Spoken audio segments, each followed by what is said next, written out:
Балалар, біз кеше қандай тақырып өттік?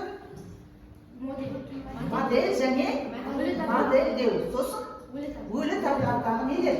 Үдерістер. Ендеше модель дегеніміз не? Үлгі. Яғни сендер кез келген затты осындай үлгіде көрсете аласыңдар. Бұны не деп атайды?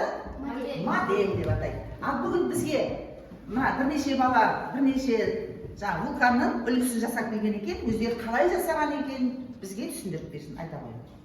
Мен коробканы конус қылып қиып, сыртын фольгамен орап, оны гуашьпен боядым. Өте жақсы. Мен бөтелкеге қойып, пеноплекспен орап, айналдырып шығып, қатқан соң сыртын гуашьпен боядым.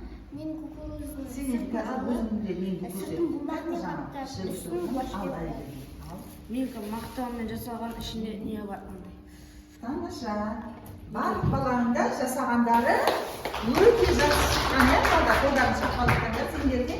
Ал енді бізге өзінің үлгісін көрсетсін, түсіндіріп тағы да келінен.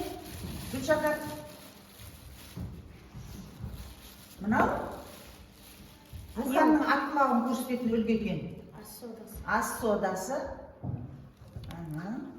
Тамаша. Молда оқып сала бер.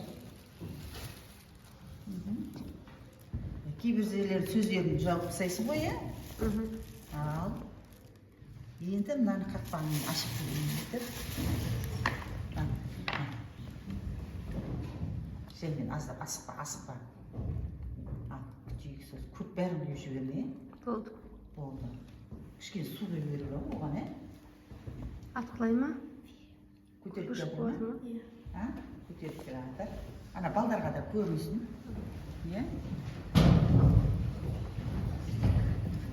Мына жақтан біреуіңіз су әкеліңдерші стаканына. Тұра, сен де не қылай бер. Көтеріп жатыр ма? Түсіріліп жатыр ма? Көтеріп жатыр ма? Шамал көтеріп жатыр. Көтерілу керек. Ана. Кішкене су беру керек жоқ та.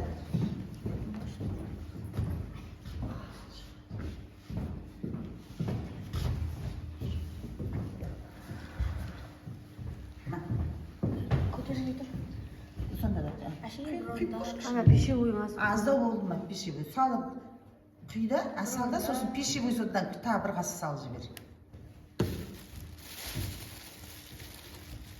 Балдар, үйден осылай жасауға бола ма? Кез келген затты, кез келген нәрсені не қылуға болады? Үлгісі жасауға болады. Тіпті жаңбырдың жауып жатқанын